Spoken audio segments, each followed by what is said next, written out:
Hello everyone, this is Rajat Manchanda and welcome to the Learning Tree. आज हम इस video में समझेंगे कि फॉर्म 16 क्या है और इसकी क्या इंपॉर्टेंस है। तो अगर आप एक सैलरीड एम्प्लॉय हो तो फॉर्म 16 आपके लाइफ में बहुत इंपॉर्टेंस रखता है, क्योंकि फॉर्म 16 ये प्रूफ है कि आपने कितनी सैलरी कमाई है और उस सैलरी के ऊपर आपने कितना टैक्स गवर्नमेंट को पे किया है। तो इसकी पूरी डिटेल आइए इस वीडियो में समझते हैं। सबसे पहले Form 16. It is a certificate issued under Section 203 of Income Tax Act 1961. ये एक पहली चीज समझने वाली है कि फॉर्म 16 जो है वो section 203 of income tax act 1961 के अंतर्गत इशू किया जाता है। आसान भाषा में तो मैंने आपको ऑलरेडी बता दिया कि अगर आप एक सैलरीड एम्प्लॉय हो तो ऑब्वियसली जो भी आपको सैलरी मिल रही है उसके ऊपर जितना आप टैक्स पे कर रहे हो इसका प्रूफ होता है फॉर्म 16। ये आपका एम्प्लॉयर जिस भी जगह पे आप जॉब करते हो वो आपको देता है। अगर इसके सेकेंड पॉइंट की बात करें तो यहां लिखा है it is TDS tax deducted at source by the employer and submitted by them to income tax department. अब होता क्या है, tax deducted at source, TDS का मतलब होता है अगर भाई मैं एक सैलरीड एम्प्लॉय हूं तो मैं खुद से इनकम टैक्स जमा नहीं करूंगा, मेरी जो भी सैलरी मेरे खाते में आ रही है उसके ऊपर से टीडीएस कट के आएगा। यानी कि मेरे बिहाफ पे मेरा एम्प्लॉयर, जिस भी कंपनी में मैं काम कर रहा हूं वो मेरा एम्प्लॉयर हो गया, तो मेरा एम्प्लॉयर मेरे बिहाफ पे गवर्नमेंट को टैक्स जमा कर देगा। अब कितना टैक्स जमा करेगा, कैसे टैक्स जमा करेगा, वो कैलकुलेशन मेरी सैलरी के ऊपर होता है। तो अब मेरी सैलरी कितनी है, सबसे बड़ा क्वेश्चन ये है। तो अगर मैं एक टैक्स ब्रैकेट के अंदर आता हूं, एक भाई दो रिजीम हम लोग फॉलो करते हैं, ओल्ड टैक्स रिजीम और न्यू टैक्स रिजीम। तो ओल्ड और न्यू जो भी आपने ऑप्ट किया हुआ है उसके अकॉर्डिंग अगर आप एक स्पेसिफिक सैलरी लिमिट को क्रॉस करते हो तो उसके ऊपर आपको फॉर्म 16 आपका एम्प्लॉयर देगा। और फॉर्म 16 ही ये प्रूफ है कि आपका एम्प्लॉयर आपकी सैलरी के ऊपर कितना टैक्स गवर्नमेंट को जमा कर रहा है। तो उसी को हम लोग बोलते हैं टीडीएस, यानी कि टैक्स डिडक्टेड एट सोर्स। जिस सोर्स से आप पैसा कमा रहे हो वहीं पे टैक्स काट लिया गया है। देन क्या प्रूफ करता है ये? पहला है प्रूफ ऑफ इनकम एंड दूसरा TDS deducted during financial year. Form 16 दो चीजों का प्रूफ है। सबसे पहले कि आपकी कितनी इनकम है, पूरे साल आपने कितना पैसा कमाया है, पूरे साल में कितनी सैलरी आपके खाते में क्रेडिट हुई है, और दूसरा उस सैलरी के ऊपर कितना टैक्स गवर्नमेंट को जमा किया जा चुका है उस फाइनेंशियल ईयर का। तो ये दो चीजें हमेशा याद रखिएगा। अगर शॉर्ट में पूछी जा रही है तो और आसान है भाई। फॉर्म 16 क्या है? फॉर्म 16 प्रूफ है हमारी इनकम का और उस इनकम के ऊपर जमा किए हुए टैक्स का। आप जमा नहीं करते हो, इस बात को याद रखना, आपके बिहाफ पे आपका एम्प्लॉयर जमा करता है। आगे बढ़ते हैं। It has two parts. Form 16 आपको यहां पे दिख भी रहा होगा साइड में। फॉर्म 16 के दो पार्ट होते हैं, part A and part B.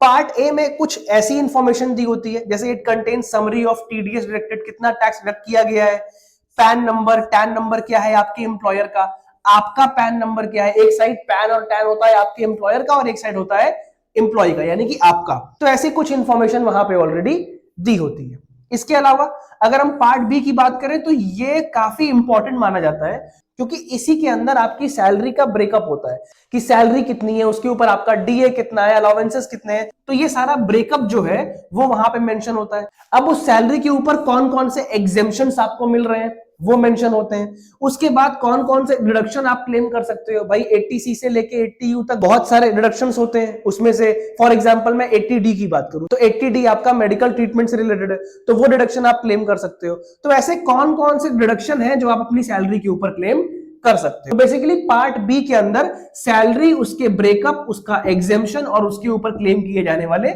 Deductions mention होते हैं। इसके बाद अगर हम बात करें तो इट शुड बी अवेलेबल। ये फॉर्म 16 आपको आपका एम्प्लॉयर कब अवेलेबल कराएगा? तो याद रखिएगा before 15th June of next financial year. मान लीजिए फाइनेंशियल ईयर 2025 और 26 चल रहा है, तो इसका जो फॉर्म 16 होगा वो आपको नेक्स्ट फाइनेंशियल ईयर यानी कि 26-27 के 15th जून के पहले पहले अवेलेबल करा दिया जाएगा। तो ये कौन अवेलेबल कराएगा? अगेन आई एम सेइंग, ये आपका एम्प्लॉयर अवेलेबल कराएगा। फिर अगर हम बात करें तो इट इज रिक्वायर्ड। अब इसकी जरूरत क्यों पड़ती है भाई? फॉर्म 16 की हमें क्या जरूरत है? तो इसकी जरूरत इसलिए पड़ती है, पहला तो ये एज अ प्रूफ है आपकी सैलरी का, अदर इनकम का, और उस पर आपने कितना टीडीएस दिया है, कितना टैक्स दिया है उसका।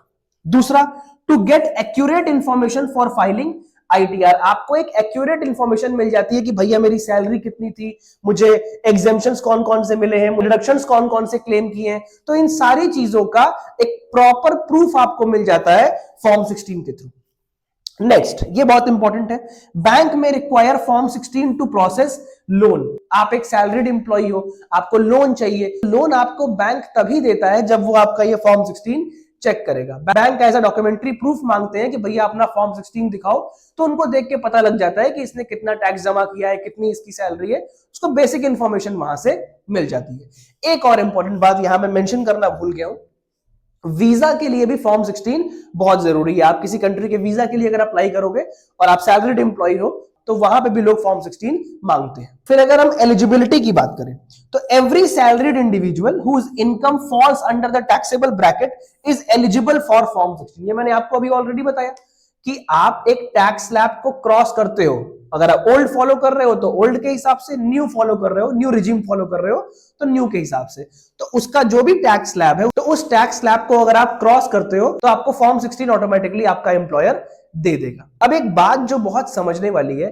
कि सर बताइए, मैंने अगर एक साल के अंदर 2-3 जॉब स्विच किए तो उस केस में क्या मैं एक ही फॉर्म 16 भरूंगा जो मेरा करंट एम्प्लॉयर है? ऐसा नहीं है। अगर आपने एक साल में 3 जॉब स्विच किए तो आपको अपने तीनों एम्प्लॉयर से फॉर्म 16 लेना होगा, क्योंकि हम जब आईटीआर फाइल करते हैं तो उस टाइम पे नोटिस आ जाएगी अगर आपने किसी एक या 2 ही एम्प्लॉयर की डिटेल वहां पे लगाई है। तो अगर आप एक साल के दौरान भी जॉब स्विच कर रहे हो तो इस केस में याद रखिएगा हर एम्प्लॉयर से आपको उनका फॉर्म 16 लेना पड़ेगा, जिससे आपको हर जगह की डिटेल आसानी से मिल जाएगी। आई होप आपको ये फॉर्म 16 का टॉपिक समझ में आया होगा। फिर भी अगर आपके कोई डाउट्स हैं तो वो आप मेरे से कमेंट सेक्शन में पूछ सकते हो। मिलते हैं नेक्स्ट टर्न पे, तब तक के लिए बाय बाय, टेक केयर।